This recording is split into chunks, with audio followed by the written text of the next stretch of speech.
Rajim, Bismillahirrahmanirrahim. Government UPS Udipura Pati, Cluster Ganapura, Zoon Langate. میرے بچوں آج ہم جو سبق پڑھ رہے ہیں لیسن پڑھ رہے ہیں دا مغل امپائر، جس کا یہ آج دوسرا کلاس ہے. آپ صفحہ نمبر 47 نکالیے. سوشل سائنس 7th کا ہے یہ. مغل ملٹری کمپینز، جو یہ مغل امپائر تھے ان کی ملٹری کمپینز، ان کے بارے میں ہمیں پڑھنا ہے. Babur the first Mughal empire, یہ مغل امپائر تھا ان کا فرسٹ رولر جو تھا، پہلا جو بادشاہ تھا وہ بابر تھا. The first Mughal empire 1526 to 1530 succeeded to the throne of Farhana in 1494 when he was only 12 years old. جب وہ صرف 12 سال کا تھا تو اس وقت اس نے اس پر قبضہ کیا تھا. فرحانہ پر 1494 when he was 20 years old. He was forced to leave his ancestral throne due to the invasion of another Mongol group, the Uzbeks. After years of wandering, he seized Kabul in 1504. اور 1504 عیسوی میں اس نے Cs Kabul کو کیا تھا. In 1526 he defeated the Sultan of Delhi.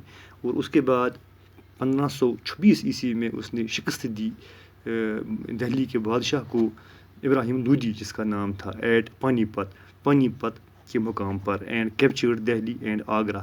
تو اس نے وہاں پر کیپچر کیا دہلی اور آگرہ پر قبضہ کیا بابر نے. اس طرح 1526 عیسوی میں اس نے یہاں پر قدم رکھا. تو table 1 chart some of the major campaigns of the Mughals. تو یہ ٹیبل 1 ہے، جہاں پر یہ پکچر دکھائی گئی ہے. تو کچھ میجر کمپینز تھی ان کی مغلوں کی. Study it carefully and see if you can notice any long-term patterns. You will notice, for example, that the Afghans were an immediate threat to Mughal authority. افغانز جو تھے وہی immediate threat تھے Mughal authority کے لیے. Note the relationship between the Mughals and the Ahoms. See also chapter number 7 جو ہم chapter number 7 میں دیکھیں گے. The Sikhs. See also chapter number 8 and 10 جو بعد میں پڑھیں گے ہم chapter number 8 اور 10 میں سکھوں کے بارے میں یا اہومز کے بارے میں chapter number 7, 8 اور 10 میں. The Mewar and Marwar. See also chapter number 9. How was Humayun's relationship with Safavid Iran different from Akbar's? Did the annexation of Golconda and Bijapur in Aurangzeb's reign and end hostilities in the Deccans? یہ تو ہم اگلے چیپٹروں میں دیکھیں گے. اور یہ ہے فگر نمبر 1. یہاں پر آپ دیکھیں گے یہ مغل امپائر جو تھے. یہاں پر کچھ یہاں پر جو یہ دکھا رہے ہیں فگر نمبر 2 پر اور فگر نمبر 3 پر یہ کمپین تھی ان کی. یہ ہاتھی اور گھوڑے جو اس وقت کا ساز و سامان تھا کمپین کے لیے استعمال کی جاتی تھی. اور یہاں پر دیکھو آپ ان کا یہ سامان کمپین کے لیے. اور اس طرح آپ دیکھ سکتے ہیں Mughal empire. Table number 1 Mughal empire major campaigns and events.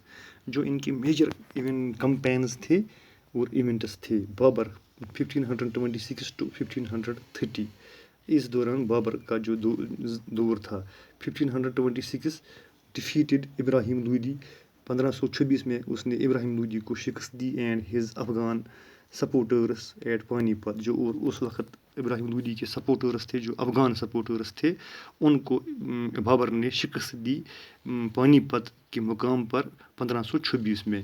In 1527 defeated Rana سنگا Rajput roller and allies in کھنوا.